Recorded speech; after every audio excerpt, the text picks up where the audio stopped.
Hola, ¿qué tal? Bienvenidos al panel con Omar Afanador.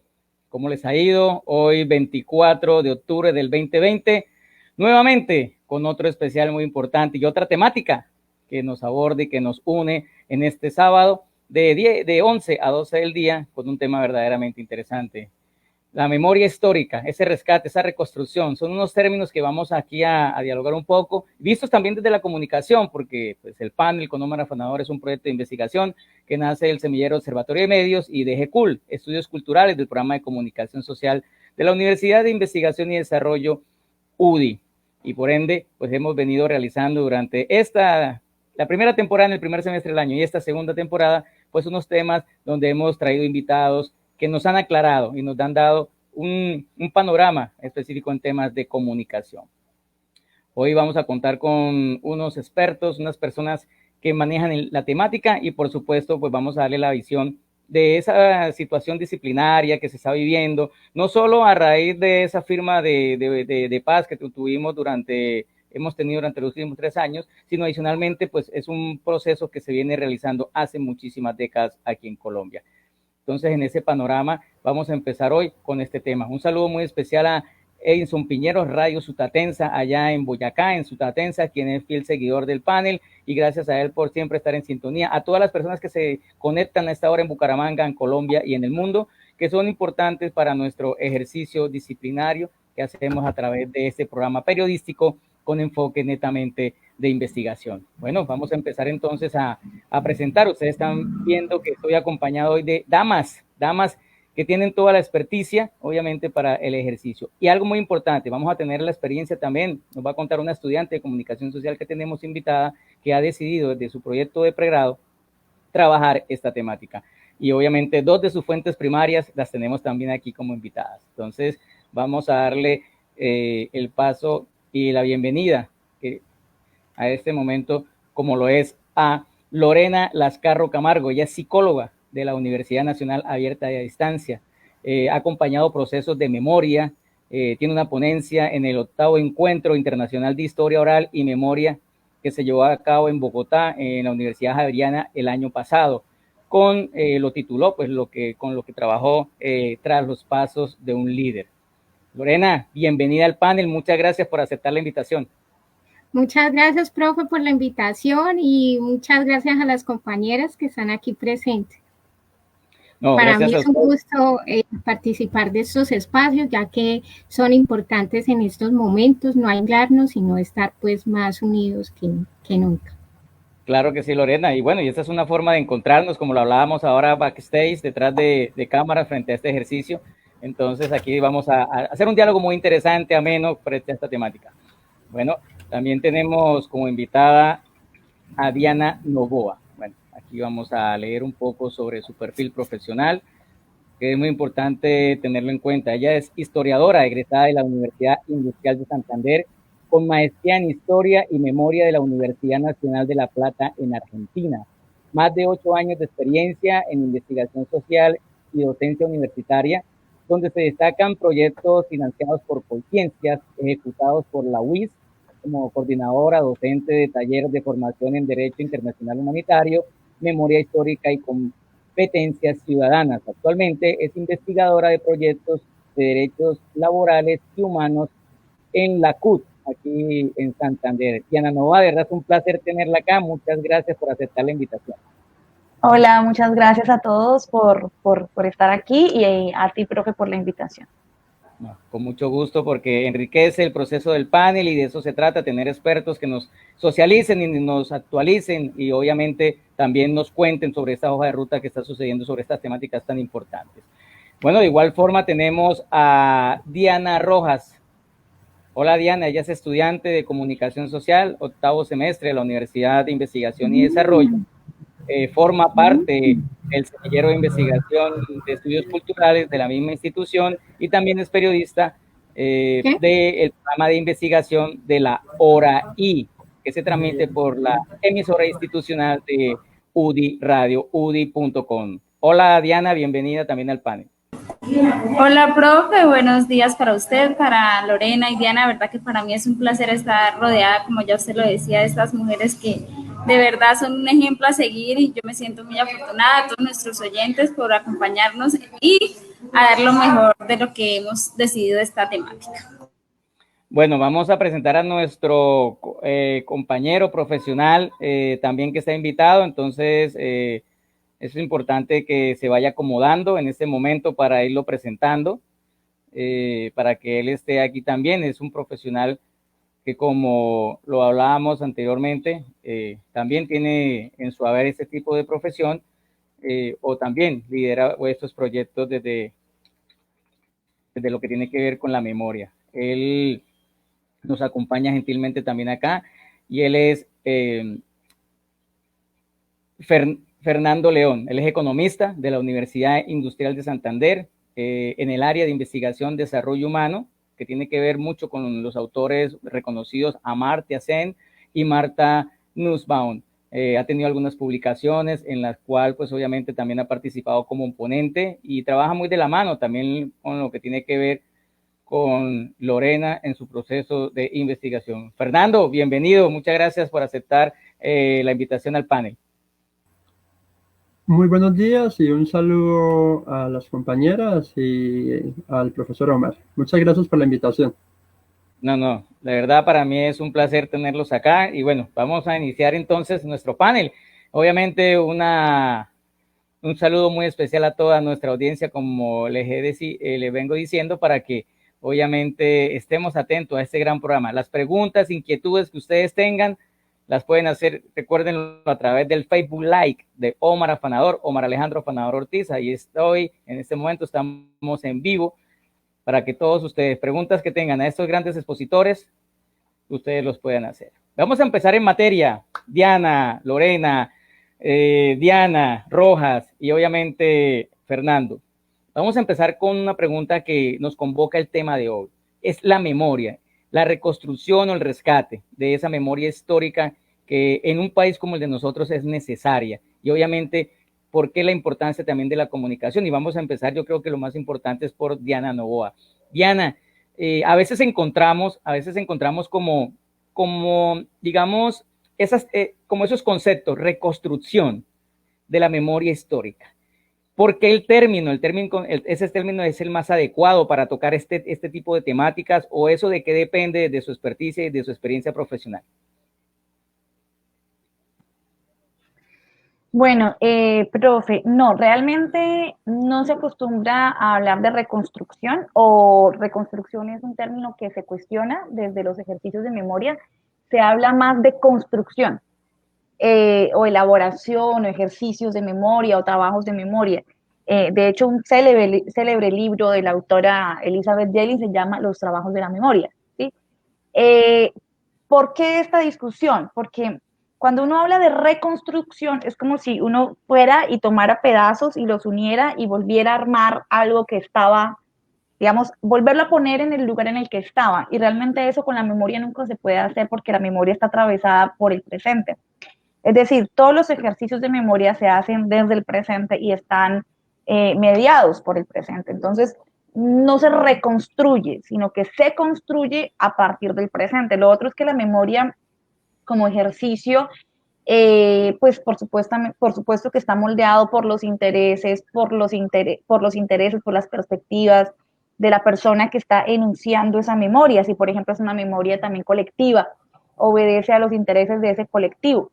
¿Para qué se hace memoria? Para reivindicar, para sanar, para conocer, se hace memoria para denunciar, se hace memoria para proyectar un sentido hacia el futuro. Es decir, todos esos elementos van a mediar, van a estar ahí mediando lo que, digamos, lo que vamos a entender por memoria. Entonces, definitivamente no es acercarnos a un objeto y reconstruirlo y pensar que lo vamos. Es decir, si hacemos memoria de lo que pasó hace 5 años a cualquiera de nosotros, definitivamente no vamos nunca a llegar al hecho como sucedió, tal y como sucedió. Vamos a recordarlo desde el presente, con lo que nos ha pasado en estos 5 años, con lo que hemos cambiado en estos 5 años, con los intereses desde los cuales estamos buscando ese recuerdo. Entonces, para responder a su pregunta, se habla más de construcción o de ejercicios de memoria, y siempre pues con esa perspectiva de presente. Exacto, no, interesante esa contextualización, Diana, porque obviamente necesitamos como entrar como en ese contexto. Yo creo que la audiencia también lo necesita, precisamente por esas dualidades que se pueden presentar y no caer en las ambigüedades de lo que tiene que ver con el concepto. Y ahorita vamos a hablar con Diana, precisamente con Diana Rojas, Granado Rojas, porque ella como estudiante y que está en su proyecto de grado, pues ha tomado como esa ruta para trabajarlo. Pero quiero pasar entonces con Lorena Lascarro. Lorena, ¿me escuchas? Lorena.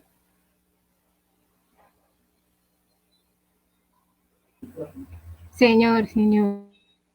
Sí. Ok, ya estamos escuchando a Lorena. Pero no te estoy viendo, Lorena. ¿Qué pasó, Lorena? ¿Dónde estás? Bueno, te voy a incluir acá. ¿Me escuchas, Lorena? Ok, perfecto, ya te veo. Perfecto, muy bien. Lorena, frente a la conceptualización que dio nuestra invitada Diana Novoa, frente a ese concepto de investigación de la memoria, usted como psicóloga, que es una disciplina pues obviamente muy cercana a todos estos procesos de construcción de memoria y de investigación en el área, ¿qué nos puede decir frente a su experticia, a su experiencia, usted que tiene y ha estado de cerca frente a procesos académicos y procesos directamente con comunidad frente a la temática? Yo retomo las palabras de Diana Novoa, que la memoria como proceso sanador, ¿sí? Son esos ejercicios que muchas veces hacen las familias, de escribir un libro, de escribir una poesía, de ese aniversario, en la fecha que esa persona fue asesinada, desapareció, con las fotos muchas veces que pasamos en los parques y para muchas personas pues pasa desapercibido. El hecho de que muchas de ellas ponen las fotos de sus hijos, como sucede pues el día del desaparecido. Entonces, esos son ejercicios de memoria, ¿sí? Y eso es importante, son hechos muy importantes para las familias. Muchas de ellas,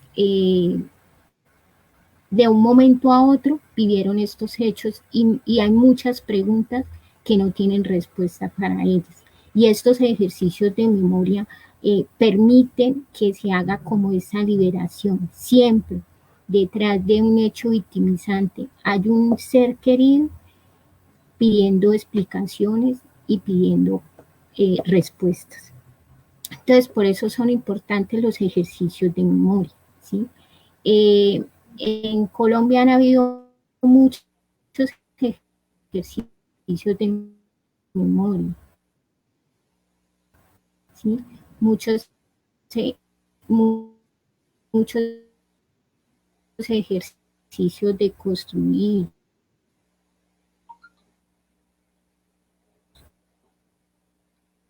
Bueno, creo que tenemos un pequeño inconveniente. Ok. Pero Lorena, es que estás muy intermitente el audio. Otra vez. Ya te tenemos ahí. Continúa si quieres. ¿Sí? Ya te tenemos. Pues yo decía que estos ejercicios de memoria son importantes y detrás de cada ejercicio de memoria son ejercicios de memoria sanadores, ¿sí? Ya que detrás de cada víctima, de cada hecho victimizante hay una persona pidiendo con muchas preguntas, ¿sí? Y eso es importante para sanar esas heridas. Hay familias que tienen esas heridas abiertas durante más de 30 años y todos esos ejercicios de memoria que se han hecho les han permitido a ellos de alguna u otra manera sanar esas heridas. Para muchas madres y para muchas mujeres eran sujetos pasivos, digámoslo así, o sea, no tenían como ese activismo, pero luego esos hechos victimizantes las llevaron a hacer como ese ejercicio resiliente, por decirlo así, y llegar a ser como esas líderes de muchos procesos, ¿sí? Claro. Se me viene a la cabeza, pues, y Diana sabrá más que yo de eso, las madres de la Plaza de Mayo, que ahora son las abuelas de la Plaza de Mayo. Ellas empezaron con una protesta de empezarle a darle como unas vueltas los viernes, creo que era, alrededor de una plaza a caminar, y empezaron 2 y ahora es todo un movimiento que es reconocido a nivel internacional, ¿sí? Claro, entonces, estos hechos victimizantes le han llevado a ella y las ha impulsado a ser líderes. Ok, Lorena, no se me adelante mucho, Lorena, porque hay mucho tema que vamos a hablar. Entonces, en ese orden de ideas, le voy a hacer la siguiente pregunta a Diana y después le voy a hacer la pregunta a Fernando. Entonces, Diana Granados. Diana, teniendo en cuenta lo que nos dice Diana Novoa, lo que ha manifestado Lorena, usted como estudiante de comunicación social, ¿por qué decide entonces abordar esta temática y cómo relaciona pues estos hechos de memoria con todo este contextualización y dónde encuentra usted la comunicación para hacer su proyecto de grado? Cuéntele a nuestra audiencia, por favor. Bueno, cuando yo inicio por tomar un proyecto de grado, yo siempre lo he dicho y lo he mantenido, que uno debe hacer lo que a uno le gusta para que el proyecto no se torne aburridor y demás. Con la experticia que tiene Diana y que tiene Lorena, me reuní primero con ellas. Esto es un proyecto donde había que abordar temáticas, ¿sí? Es un proyecto bastante amplio, con mucha información, con mucha historia, pero ¿de dónde parto? ¿Sí? Yo armo un título, ¿sí? Cuando me reúno con Fernando, con Lorena, con Diana, ellos me dicen, delimítalo porque en sí el proyecto es muy amplio, ¿sí? Cuando yo parto y cómo encuentro la comunicación en este proyecto, en las prácticas comunicativas que realiza FUDE Colombia, que es la organización con la que estoy trabajando en este momento. Cuando habla Lorena de esas fotos, de esas imágenes, ellos tienen ahí esa esperanza viva en esas prácticas que ellos realizan, el día del desaparecido, el día de... Sí, cuando ellos encuentran en estas prácticas que ellos pueden hacer eso que tienen en su corazón, expresarlo de alguna manera, ¿sí? Ahí encuentro la comunicación y por qué parto de esos proyectos, porque en la comunicación me di cuenta en lo que busqué esos antecedentes, son muy pocos los que hablan de comunicación, de lo que es memoria histórica o del conflicto armado en el país. Bueno, muy bien, ahí tenemos... no, yo primero que todo felicitar a Diana, a Diana Granados, porque es que Diana pues se le apunta a una temática como esta, ¿no, Diana Novoa? O sea, no es fácil, usted que tiene toda la experiencia y como bien lo cita ella, pues es una de sus fuentes primarias y yo le agradezco de verdad porque por toda su experiencia, su experticia, pues obviamente nos conocimos a través de la investigación, de los semilleros de investigación hace unos años. Me parece pertinente. ¿Tú cómo ves o qué perspectiva le ves a que los estudiantes universitarios, personas jóvenes, estamos hablando de millennials o de centennials, decidan abordar estas temáticas? Diana Novoa, ¿usted cómo lo ve? ¿Cómo lo visualiza? Sí, definitivamente no es sencillo acercarse a estos temas, ¿no? No solamente porque son complejos en sí mismos, sino porque son dolorosos. O sea, no estamos hablando de la historia de los carnavales, no estamos hablando de la historia de la comida, no estamos hablando de la historia de los paisajes, estamos hablando de la historia que, como bien decía Lorena, pues de personas que han sufrido en su carne propia la rudeza del conflicto armado, de la guerra, que han perdido a sus seres queridos, que han visto a sus vidas desmoronarse. Entonces, cuando nos acercamos a estos temas, pues definitivamente nos estamos acercando a historias de dolor, a historias de mucho desconsuelo, pero también de mucha lucha, de mucha resistencia. Y pues yo lo veo en clave de historiadora. Para mí en esos relatos están las pistas para entender el conflicto armado en Colombia, para entender lo que ha sido la historia del país en las últimas décadas. Creo que cada persona vive una parte de la historia del país. No son anécdotas aisladas, y menos cuando estamos hablando de millones de víctimas, es decir, son hechos que ya son sistemáticos, o sea, cuántas víctimas de desplazamiento, cuántas víctimas de violencia sexual, cuántas víctimas de falsos positivos, pues, es decir, Estamos hablando de hechos que han marcado nuestra historia reciente al menos, y están en las memorias y en los recuerdos de estas personas, la posibilidad de nosotros acercarnos a estos hechos, conocerlos, debatirlos, discutirlos, pero por supuesto que para mí, en lo que ha significado a nivel personal, bueno, pues es un reto total, y yo sé que para los estudiantes que apenas comienzan a acercarse al tema, no es para nada fácil, ¿no? Es un desafío también personal. Nosotros hablábamos en algún momento de la necesidad de tener principios de autocuidado, y yo en algún momento le decía a Diana, porque acercarse a estos temas y más, digamos, profundamente en una investigación, porque no es como de curioso que uno lee, sino que está investigando sobre el tema, está llegando a lo que más puede ahondar, y entonces terminas tú cuestionando y afectado también. No seríamos humanos si no saliéramos afectados después de conocer estas historias. Entonces, creo que no es fácil, y requiere también mucha serenidad de parte de nosotros. Yo le decía a Diana, tener elementos de autocuidado, de también nosotros llegar sanos a las entrevistas, o llegar sanos al objeto de investigación, el tema de investigación, porque es la única forma también, ¿no? De no terminar, pues, desmoronados también como parte de esto. Entonces, requiere mucha sensatez, requiere mucha serenidad y requiere mucho compromiso para no tirar la toalla. Sí. Claro que sí, Diana, ni más faltaba. Tú tocaste un tema que ahorita me regreso a eso, que tiene que ver como en esos protocolos y cómo abordar pues ese ejercicio disciplinar. Ya ahorita volvemos a ese tema. Yo quiero involucrar nuevamente a Fernando. Fernando, ¿ya estás ahí? Sí, aquí estoy, Omar. ¿Me escucha? Ok, Perfecto. listo, perfecto. Listo, Fernando. Y también te escuchamos bien. Fernando, usted como economista y que también pues obviamente es docente investigador, y desde esa perspectiva, a nivel cuantitativo, por llamarlo de alguna forma, ¿cómo vemos el ejercicio de la memoria, de esa construcción de la memoria en un país como Colombia, en un ejercicio que lleva, pues ahorita lo precisará mucho mejor Diana Novoa, frente a la parte histórica, pero usted como docente también investigador y que trabaja de la mano también con Lorena en ese ejercicio y que pues han hecho ponencias, ¿cómo se aborda? ¿Cómo, digamos, cómo hacer esa trazabilidad frente a cuantitativamente definir como todos esos sucesos que pueda tener para construir una adecuada memoria histórica?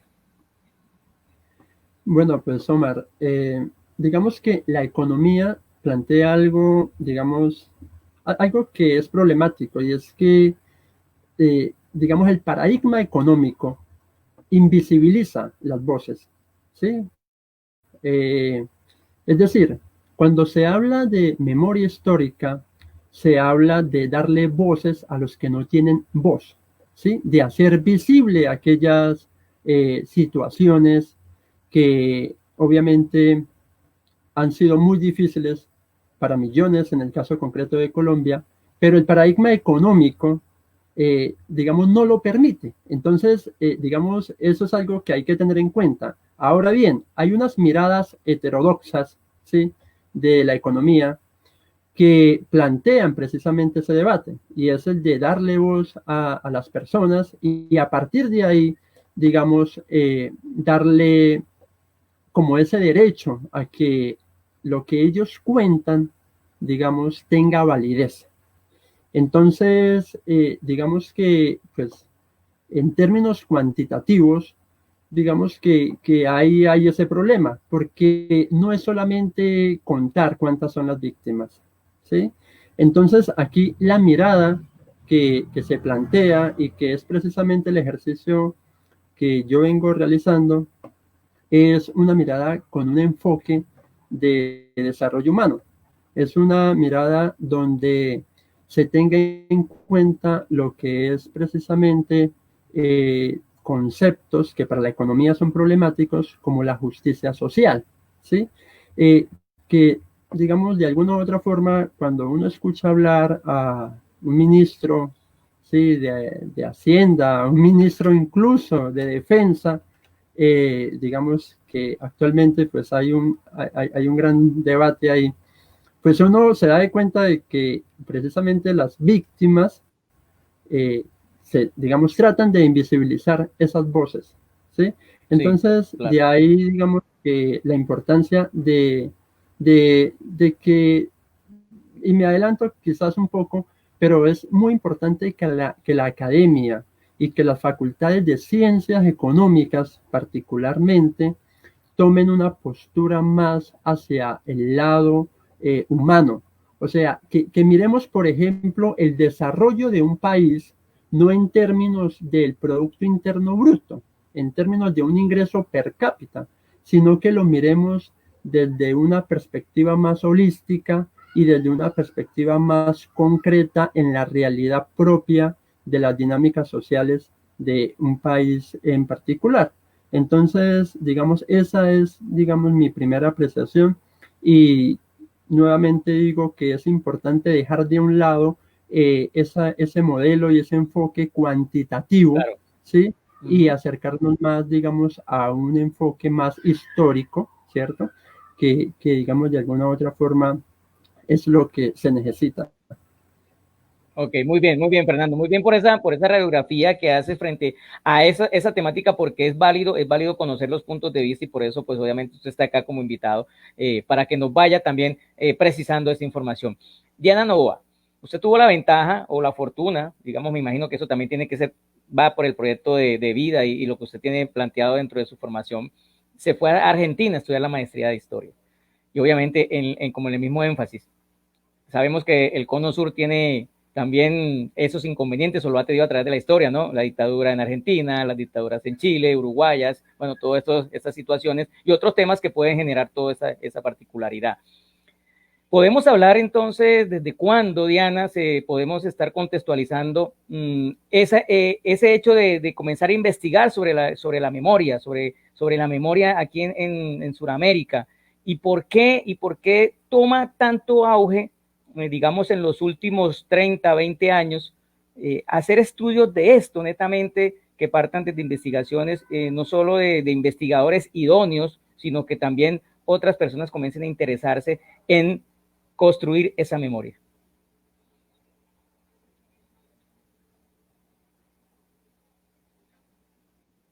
Bien, aquí ya le estaba quitando el silencio. Tranquilo. Bueno, claro, la preocupación por los ejercicios de memoria, por los estudios de memoria, tiene que ver, bueno, digamos, tiene que ver con el interés desde la historia social, ¿sí? Es decir, una historia que como disciplina académica se empieza a interesar ya no solamente por los grandes relatos de los grandes héroes, de las grandes batallas, de los mitos fundacionales de la patria, sino que se empieza a interesar por unos sectores de la sociedad que vienen siendo excluidos de los relatos históricos. Estamos hablando de los campesinos, de las mujeres, de los indígenas, de los trabajadores, de los obreros. Entonces hay toda una corriente de historia social que quiere conocer los procesos sociales, los procesos históricos de estos sectores de la sociedad. Ahí se empieza, por ejemplo, a acudir a la historia oral, por ejemplo, ir a las comunidades, hacerles entrevistas, conocer sus relatos, las experiencias que les han sido transmitidas de generación tras generación. Y eso también tiene un elemento potenciador que es la Segunda Guerra Mundial y lo que pasa después de la Segunda Guerra Mundial, es decir, de cómo la humanidad misma se piensa la experiencia del holocausto nazi y cómo se revisa esa experiencia a la luz de los relatos de los sobrevivientes. Entonces son como dos elementos ahí, dos circunstancias históricas que potencian digamos, la preocupación por los ejercicios de memoria. No solamente, bueno, tanto como de víctimas como de población o sectores de la sociedad tradicionalmente marginados. Esto obviamente pues por el desarrollo tecnológico de las grabadoras de voz que pueden permitirle a los investigadores empezar a grabar las entrevistas y hacer como archivos orales con esta información. Y definitivamente luego, pues en el Cono Sur, en Sudamérica, pues con el tema de las transiciones de dictadura a democracia, pues hay como una voluntad estatal y de la sociedad en general por conocer lo que pasó durante la dictadura, digamos, hacer como un balance de lo sucedido para que no vuelva a ocurrir, porque definitivamente todos estos ejercicios de memoria, sobre todo cuando tienen que ver con hechos, digamos, de violencia que dejaron víctimas, pues definitivamente lo que buscan es entender qué fue lo que pasó, para que no vuelva a pasar, para cuando vuelvan a surgir los elementos que lo detonaron inicialmente, pues se pueda prevenir, se pueda evitar que esto suceda, pero además también la memoria como parte del resarcimiento de las víctimas, ¿no? Porque justamente el olvido hace parte de la avanzada de los victimarios, no solamente destruir a las personas, a los colectivos y a sus proyectos, sino que incluso no se recuerde nada de ellos, nunca se sepa qué fue lo que pasó. Por eso, por ejemplo, los cadáveres arrojados a los ríos o las cifras de desaparecidos, que recuerden que en Colombia hay más desaparecidos que en todas las dictaduras del Cono Sur juntas, y en Colombia en democracia, ¿no? Porque oficialmente aquí no hemos tenido una dictadura. En democracia han desaparecido más personas que en todas las dictaduras del Cono Sur juntas. Entonces, ¿qué hay detrás del interés de desaparecer a una persona, de desaparecer su cadáver, de que no se sepa nada más de ella? Bueno, pues el olvido justamente, el olvido de la persona, pero también de los proyectos que encarnaban, porque esto tiene un carácter político.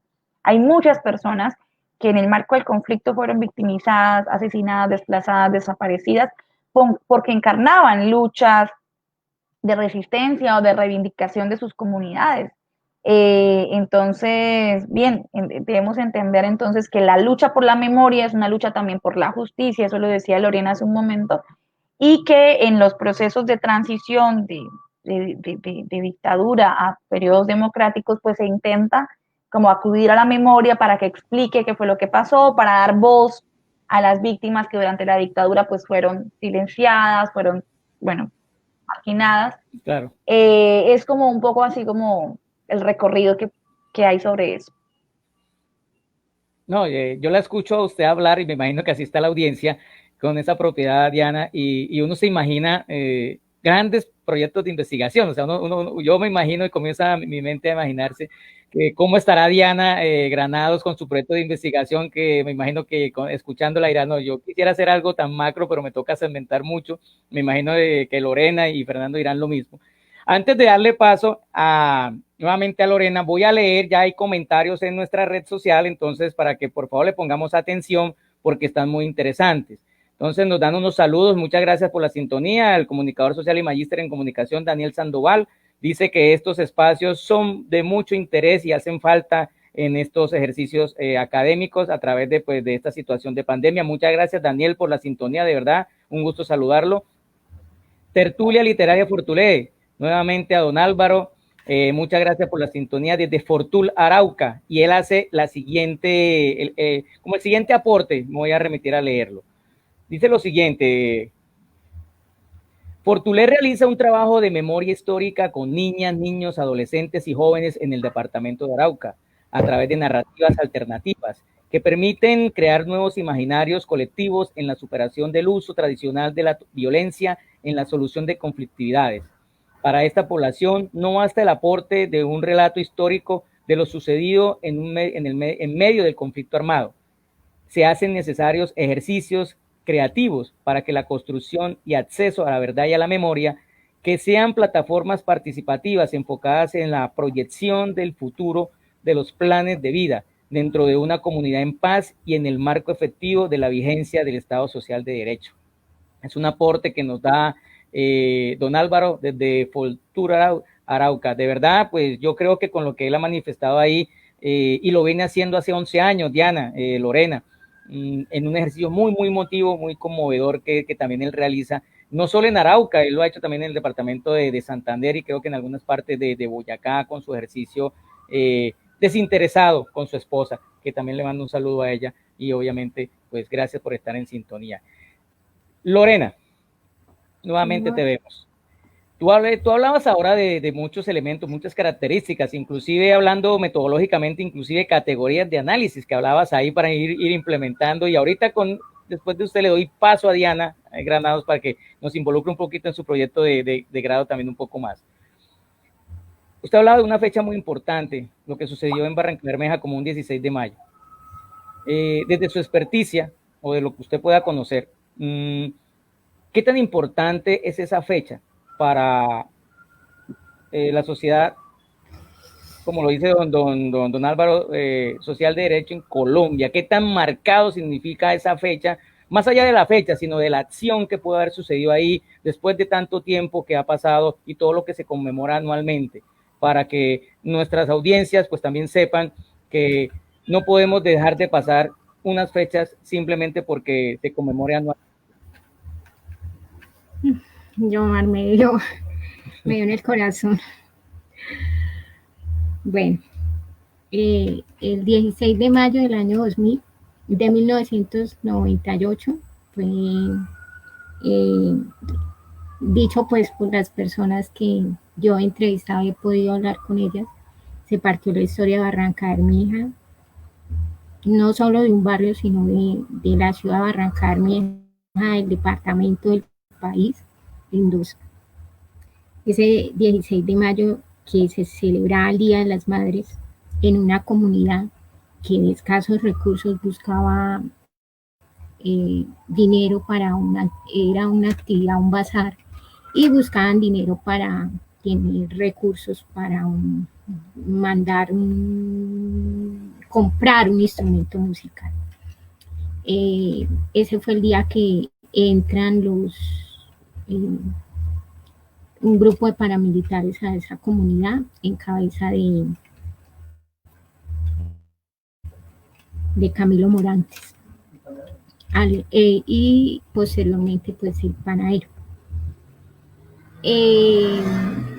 Ese día se llevan 32 personas, fueron secuestradas. Entre las 32 personas había una sola mujer. Y dicen, ¿sí? Prensa rural dice que ese fue la entrada triunfal que hicieron las Autodefensas Unidas de Santander a Barranca Bermeja, porque Barranca Bermeja, por su posición geográfica, uno de los centros petroleros del país, era considerada para ellos pues el botín de oro. Ellos ingresan, se llevaron 32 personas, a 7 en un camión, a 7 personas, porque el camión no podía con tantas personas, por el camino asesinan a 7 y las tiran por la carretera. El resto pues se la llevan a una finca en San Rafael de Lebrija, donde poco a poco fueron asesinando, pues se pensaba que eran integrantes de un grupo al margen de la ley, pero pues cuando estaban allá llegó Carlos Castaño y dio la orden de que pues se dieron cuenta que ellos no eran integrantes de ese grupo y sencillamente Carlos Castaño da la orden de que toca matarlos para no dejar testigos y efectivamente los asesinan. Y hay personas, miembros de la fuerza pública involucradas en este hecho, porque según las pruebas que hay, la tanqueta del ejército fue retirada, a unos pocos metros había una estación de policía, pues parece que se retiran en medio de una hora la fuerza pública y quienes dejan el camino libre. Eso es un secreto a viva voz, o sea, esto todo el mundo lo sabe en Barranca, esto es un hecho que todo el mundo habla y no es por eso digo, es un secreto a viva voz. Esa misma noche, las madres de estos hijos, las esposas de estos hombres, porque muchos de ellos llegaban de trabajar, fueron subidos pues a un camión, las personas que ingresan a subir personas al camión eran personas encapuchadas, al parecer habían unos cuantos que pues dieron la cara, pero pertenecían a la institucionalidad. Entonces ellas esa misma noche hay una de ellas que se sube en el camión y no se baja, se agarra con otras mujeres, se subieron al camión hasta que no le volvieran a sus hijos, pues ellos pensaban que eran las antiguas batidas que hacían a los jóvenes que no tenían documentos. Pero lo extraño era que habían hombres personas mayores de 60 años, hay una mujer, ¿sí? Entonces, a lo que ellas se agarran de la parte trasera del camión, las bajan a culetazo con las armas. Ellas se van pues a la policía, al DAS, y pues parece que allá la gente está de fiesta y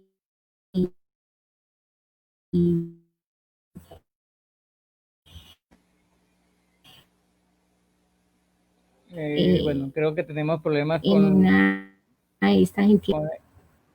Ese 16 de mayo pues inicia una lucha de las mujeres exigiendo recuperar sus seres queridos.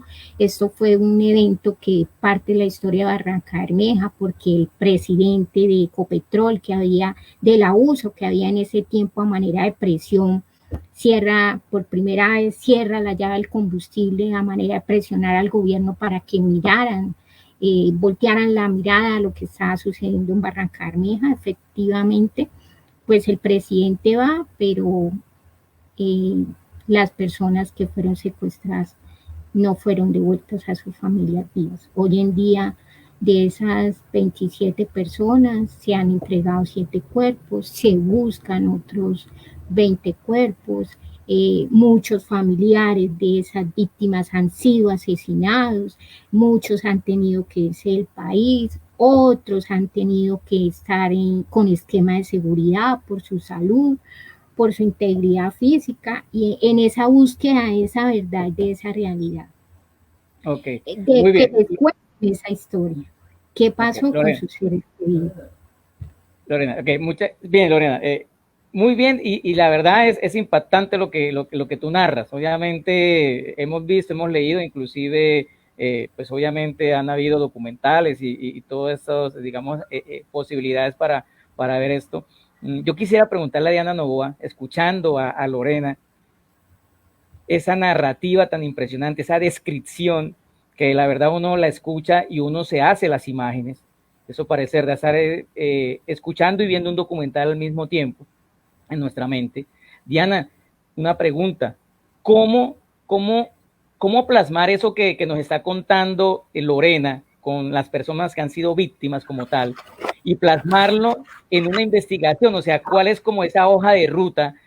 Usted como académica, usted que ha tenido ya la posibilidad de escribir esos textos, de generar esas posibilidades, obviamente para, como usted lo decía al principio, no resignarse, no quedar devastado uno cuando uno enfrenta, digamos, ese tipo de fuentes.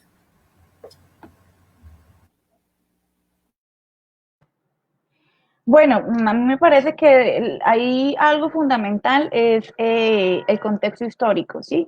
Enmarcar todos los relatos, enmarcar todas estas vivencias en un contexto histórico justamente para tratar de entenderlos.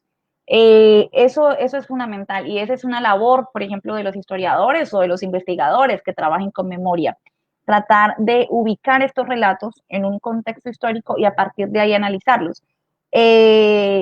¿Cómo se trabaja? Claro, el tema de las fuentes orales. Bueno, para empezar, es muy importante que tengamos en cuenta que cuando hacemos un trabajo con fuentes orales, por ejemplo, en este caso, un trabajo de conflicto armado, la fuente oral proporciona 2 elementos muy interesantes. El primero es que sí da cuenta de hechos, digamos, reales, de hechos que ocurrieron, una masacre, un desplazamiento, un combate, ¿sí? Esos hechos se pueden corroborar con otras fuentes, que es lo que se puede llamar triangulación de fuentes.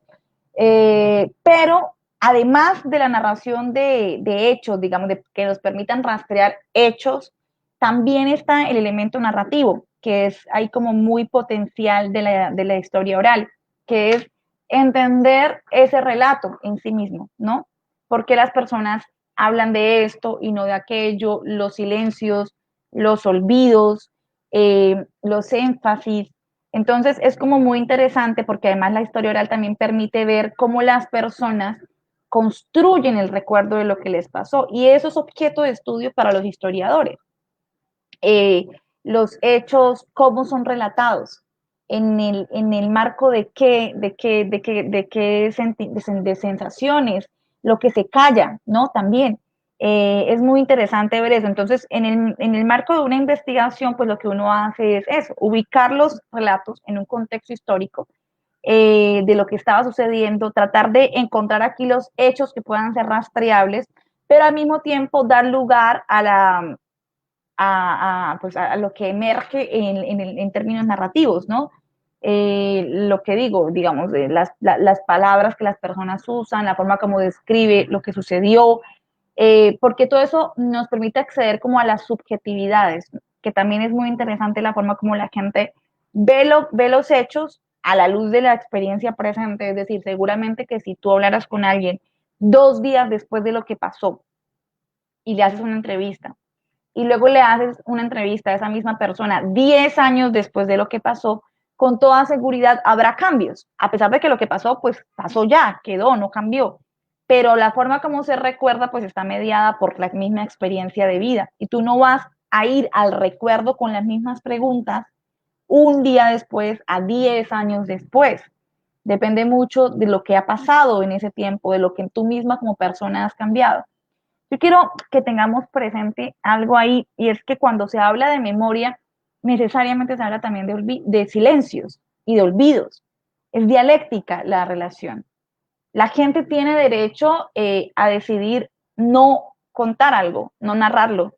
Eso pasa por una decisión personal o colectiva. Hay comunidades, por ejemplo, que también se han decidido a no narrar. Ahora, por eso es importante que nosotros tengamos en cuenta que las memorias de los oprimidos, de las víctimas, son diversas en sí mismas. Hay comunidades que han convertido la memoria en un grito de resistencia. Hay comunidades que, por el contrario, han convertido la memoria en una práctica ritual de sanación que ni siquiera es necesario compartir con otras personas, que es muy íntima. Hay personas para las cuales su mayor ejercicio de memoria es la foto de su ser querido puesta en la sala y basta. Hay personas que, por el contrario, escriben, quieren que se investigue desde el ámbito jurídico y que la memoria sirva para hacer justicia, por ejemplo. No les sirve simplemente una memoria de sanación, sino que si la memoria no se convierte en resarcimiento, digamos, judicial, pues para ellos es una memoria incompleta. Entonces es importante que nosotros tengamos en cuenta eso. Hay un libro de un profesor que se llama Óscar Acevedo que se llama Geografías de la Memoria en Colombia, y él un poco como que trata de categorizar los diferentes tipos de memoria que hacen las víctimas en el país, para que nosotros tengamos en cuenta también la diversidad del panorama al que nos podemos enfrentar. Y no todas estas memorias tienen el interés de disputar espacios políticos con el discurso oficial, porque recuerden que no solamente las comunidades y las personas hacen memoria, el Estado hace memoria, ¿sí? Y un Estado como el Estado colombiano tiene mucha carga de victimario también. Ha sido un partícipe del conflicto, entonces, y hace memoria oficial, que es la memoria que se transmite a través de los medios de comunicación, a través de la educación, a través, bueno, de los aparatos de comunicación oficial. Entonces, no todas las memorias subalternas, no todas las memorias de los que han sufrido la guerra quieren o tienen la capacidad de entrar a disputar espacios de memoria hegemónica. Sí. Eso es interesante que lo tengamos en cuenta. Eso se llaman los usos políticos de la memoria, profe Omar. Ok, perfecto, Diana. No, muy bien, y porque es que, mire, es que lo que usted nos señala hoy, frente a toda esta situación de esta temática que pues ha gustado muchísimo, ahí lo vemos en los mensajes y ya voy a pasar a ellos también, es porque comprender un poco más. Sabemos que eso se habla y se habla, como utilizando y parafraseando a Lorena en su intervención anterior, a grito a voces, digámoslo así. Se habla bastante de la memoria, pero yo creo que es un tema que se tiene que abordar con toda la seriedad, con todo el respeto, obviamente, y con todo el profesionalismo para abordar un tema de la memoria. No podemos hacer investigación de memoria, yo creo que por experimentar algo. Yo creo que es la rigurosidad del ejercicio, y por eso la importancia de que ustedes estén acá. Diana Granados, usted escuchando a todos estos padres, y usted lleva prácticamente un semestre trabajando en su investigación, y ahí es donde yo voy. ¿Cómo definió y cómo llegó usted a segmentar su proyecto de investigación basándose en todos estos elementos que nos ha dicho Diana, Fernando, Lorena, dentro de su ejercicio de investigación de memoria y concretamente dónde lo está haciendo o con qué entidad lo está haciendo. Bueno, yo escucho, yo apunto porque yo soy mucho y digamos que un semestre larguito. Yo inicié cuando estábamos en vacaciones, yo tomé la decisión porque a mí me gusta eso y es algo que he venido tomando. Cuando yo me reúno con Diana me da muchos como una argumentación del por qué, la responsabilidad que usted lo mencionaba anteriormente deben tener estos proyectos, que no es hacer esto porque se hizo y salimos y nos graduamos y listo y lo dejamos, o trabajar con una comunidad, trabajamos con ellos y los echamos al olvido. No, ¿por qué? Porque estas personas vienen de una trayectoria bastante difícil, ¿sí? Y dejarlos ahí como por utilizarnos, no. Aquí es más la rigurosidad de tener una cercanía, bueno, pues por motivos de pandemia no se ha podido, pero la idea es que este proyecto es de la mano con esa comunidad. Yo se lo he manifestado a la comunidad que estamos trabajando, estoy trabajando, es de Colombia. ¿Y cómo llegó esa segmentación? Hablando con Lorena, yo creo que ya me va a bloquear de WhatsApp y Diana, no mentira.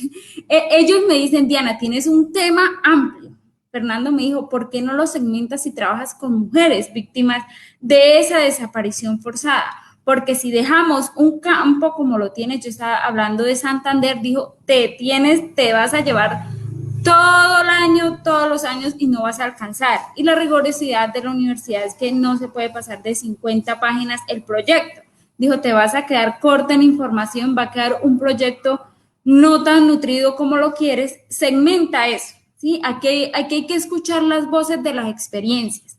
Aquí no es porque yo lo estoy haciendo y mi proyecto es esto, no. Aquí hay que escuchar, porque si yo no tomo ese lineamiento que ellos me dan y yo sigo por la terquedad, por decirlo de alguna manera, con un proyecto tan amplio, estuviera al borde de la locura porque estamos a punto ya de entregar un proyecto con información muy importante que quizás se quede. Y aquí en estos proyectos yo eso es lo que he aprendido y es escuchar la voz de la experiencia. Porque si escuchamos a esas personas, podemos llegar a lograr el objetivo que nosotros queremos, de llegar a mirar cómo se llevó a cabo cómo llevar a cabo desde la comunicación esa reconstrucción de esa memoria, ¿sí? Entonces, eso es lo que a mí me ha enfocado y lo que he tenido y me he gozado de este proyecto, no se imaginan. El marco histórico ha sido una riqueza leerlo porque me gusta y porque he aprendido de estas personas, como usted lo decía, mis aliados, a aprender, a construir, porque esto no es fácil, no es de que venga, yo me siento, como ya lo decía Diana en su momento, de escuchar o de hablar con esas personas. En el segundo semestre me decía Diana Nova que eso va a ser lo chévere de la investigación, pero también tener ese compromiso, como ya lo había mencionado. Yo creo que esto se llama, y lo he denominado como un compromiso conmigo y con esa fundación. Claro que sí, no, muy claro frente al ejercicio y lo que le espera, ¿no? En la segunda fase de PG2, frente cuando ya ir a buscar esas fuentes y sentarse y hablar con esas personas, como bien lo decía Diana Nova en su momento, pues tener toda la actitud y prepararse muy bien. Yo sé que tiene ahí unos muy buenos referentes. Antes de continuar con Fernando, para que Fernando se ubique, hacerle la pregunta, yo voy a leer acá también unos comentarios. Hammer Alexis Mateus nos saluda y también manifiesta que muy bueno el tema y saludos a todos los panelistas de hoy. Muchas gracias, Hammer, el estudiante de comunicación social. El doctor Gerardo Martínez, muy bien, doctor Gerardo, gracias por la sintonía. Ahí lo sigo también, excelente el trabajo que hizo sobre la minga con el invitado, con el docente de la Unipopayán. Muchas gracias, como siempre, por la sintonía, por estar reportándonos aquí en el panel. Camila Torres, también estudiante de comunicación social. Hola, Camila, muchas gracias, de verdad, por estar ahí en sintonía. Tertulia Fortulé, como siempre, y obviamente, pues, a las demás personas que están en este momento conectadas, que hacen posible también la audiencia en el ejercicio. Lisbeth Acuña Otero, Lili Arismendi, Dumar Sánchez Chinome, Amparo Tristancho. Doctor Amparo, muchas gracias nuevamente por la sintonía. Margarita María Sánchez, desde Florida, Santander. Avendaño Edgar, muchas gracias. Marcela Estrada Arango, futura magíster, sustentó su proyecto de grado muy bien, excelente su proyecto. Estudiante de comunicación social, Saray Tolosa, fiel a la sintonía también. Mafe Chávez, muchas gracias, comunicadora social. Eliseth Vuelvas, muchas gracias también por la sintonía, reportando. Liliana Carbonós, desde Bogotá, muchas gracias también por esa sintonía. Alejandro Camargo, psicólogo, muy atento al tema de hoy desde Barranquilla, reporta sintonía, muchas gracias. Milton Aislán, docente del Magisterio de Educación, muy interesante la temática desde Santa Marta, reporta sintonía, muchas gracias Milton, de verdad por esa sintonía también, y muy importante. Don Edinson Piñeros, que está fiel a la sintonía desde Sutatensa en Boyacá, muchas gracias don Edinson, también. Fernando Jaramillo, muy bien, desde Convención, reportan sintonía, sobre todo en esa parte del Catatumbo, Diana, ¿no? Que también por allá me imagino que hay un muy buen insumo para hacer rescate de construcción de memoria. También reportan sintonía. De verdad, a todos por estar pendientes de este tema tan importante. Vamos finalizando ya nuestro panel. Fernando, ¿estás por ahí? Sí, profe, aquí estoy presente. Listo. Fernando, ok, perfecto. Te voy a hacer la pregunta y una vez te voy despidiendo. Ya estamos llegando a la parte final del panel. Nuevamente agradecerte por estar acá, por aceptar la invitación del panel. Fernando, esta pregunta es para ir cerrando un poco también la temática. Una recomendación, usted desde su área disciplinaria, obviamente, como docente investigador, frente a este constructo de memoria. Sabemos que se han publicado, tenemos investigadores muy importantes, docentes, obviamente, que hacen este tipo de aportes a nuestra sociedad y más en un país como el de nosotros tan golpeado, que muy bien lo decía Diana en el ejercicio. Hace memoria histórica el Estado, hace memoria histórica movimientos independientes o cooperativas o movimientos sociales, bueno, se van creando, o estas mismas personas involucradas en este ejercicio como víctimas. Pero más allá de eso, Fernando, ¿hacia dónde vamos con la memoria? ¿Cuál es su percepción hacia, digamos, la próxima década? Bueno, profe, pues digamos que en principio y ubicándome desde, digamos, desde lo que plantea, digamos, las facultades y digamos, aquí soy muy preciso y soy algo crítico también, lo que plantean las facultades de economía y la academia, digamos, de alguna u otra forma, o sea, falta mucho para avanzar, ¿sí? Estamos mirando que en Colombia, digamos específicamente, hay una mirada incluso que se aparta de un enfoque de derechos.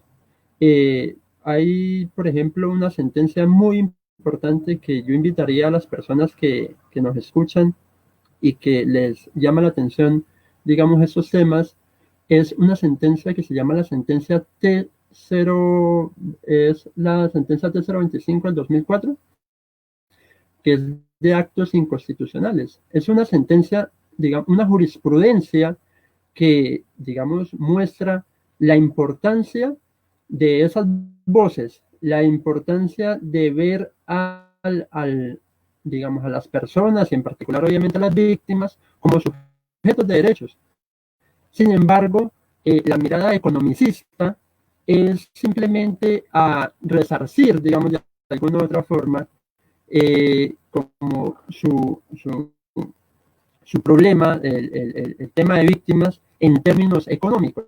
Entonces, a lo que voy es, todavía falta mucho por llegar a un estado de cosas en el cual digamos, se mire a la víctima de darle digamos, un incentivo económico, de pagarle, o de pagarle, no, digamos, sí, de darle ese derecho que tienen a recibir, digamos, ese dinero que plantea el Estado, sino que es importante también que se le reconozca.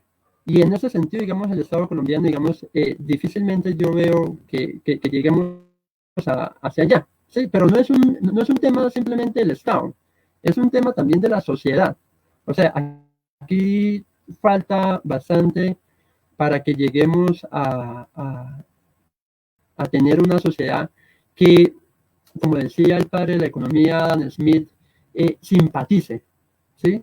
O sea, tenga como esa capacidad de ponerse en el lugar del otro, ¿sí? Y creo que esos ejercicios que estamos haciendo, pues son muy importantes, pero sin lugar a dudas, digamos, el modelo económico, digamos, la política y la sociedad todavía colombiana, digamos que falta muchísimo, muchísimo para que avancemos hacia ese estado, digamos, más humanístico, ¿sí? Y entonces es muy importante eso, es muy importante este tipo, digamos, de ejercicios. Y enhorabuena, pues yo lo felicito, ya para terminar, lo felicito por este tipo, digamos, de programas que se hace, profe, y felicito también a Diana Rojas por, digamos, tener ese interés en esos temas que para muchos como que no les llama la atención porque es un trabajo de campo realmente, ¿sí? En economía particularmente pasa algo, y es que en economía se trata de hacer modelos económicos, pero modelos económicos alejados de las comunidades, alejados de escuchar las voces, por ejemplo, de las personas en situación de pobreza, etcétera, etcétera. Entonces, muy importante el programa y muchísimas gracias por la invitación, profesor. Bueno, Fernando, a usted por darnos esas apreciaciones, esos aportes frente a esta temática interesantísima. De verdad, nos podríamos quedar aquí hablando más de una hora, pero obviamente ustedes comprenderán que son temas que se deben obviamente estructurar y tener pues obviamente unos aportes muy responsables. Yo siempre he dicho que uno no puede abordar estas temáticas más por el corazón, sino por la razón. Y a mí me parece que hoy hemos apuntado a eso con ustedes como grandes invitados. Fernando, muchas gracias por esa participación. Ahora vuelvo con Lorena para que también dé su reflexión final. Primero, entonces, tengo que saludar a Samuel Montesinos Castro. Samuel, muchas gracias. El Sami, el popular Sami, por estar pendiente a la sintonía, y también dice que nos felicita por el espacio, es que es un tema que se deben tratar y que no se encuentran tan fácil en los medios de comunicación, y es la verdad, no son temas tan fáciles de abordar, y de verdad muchas gracias, Samuel, por la sintonía tan buena. Diana, Diana Granados, en este caso, Diana, felicitarte también por tu proyecto de investigación. Te auguramos éxitos en tu proyecto, y bueno, como dice Fernando, cuando ya entres a la parte del proceso etnográfico netamente y que tengas que estar allá, pues ponga en práctica todos los consejos que obviamente que yo sé que Diana Novoa te ha dado, que Fernando, que Lorena, y obviamente esos libros que has leído frente a ese contexto, para que tengas una magnífica resolución de tu proyecto, y no me perderé tu sustentación. Y yo creo que ni Diana Novoa, ni Lorena se la querrán perder. Diana, muchas gracias por estar acá en el panel.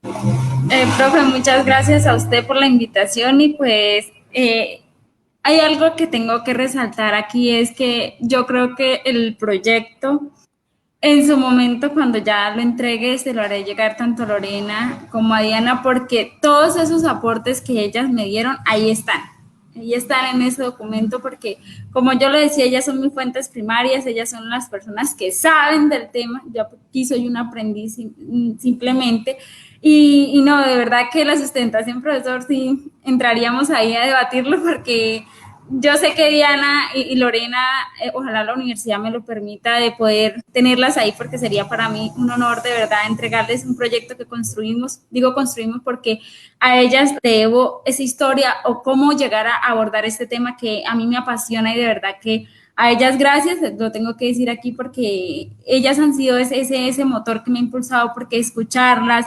cómo manejan esa temática es lo que a mí de verdad me gusta. Y pues a usted por la invitación, y aquí seguiremos firmes con el proyecto. No, a ti, y obviamente continúa con esa proyección de tu proyecto de investigación, que es lo más importante. Teníamos Lorena, porque quiero dejar a Diana Novoa para que cierre el programa. Lorena, ¿está conectado Fernando todavía? Sí, Lorena se desconectó, no sé si está detrás. No la veo en base. Bueno, entonces, Lorena, si me estás escuchando por Fernando, por favor, Fernando, para que le digas a Lorena que nuevamente ingrese para darle para darle entrada y que se pueda despedir.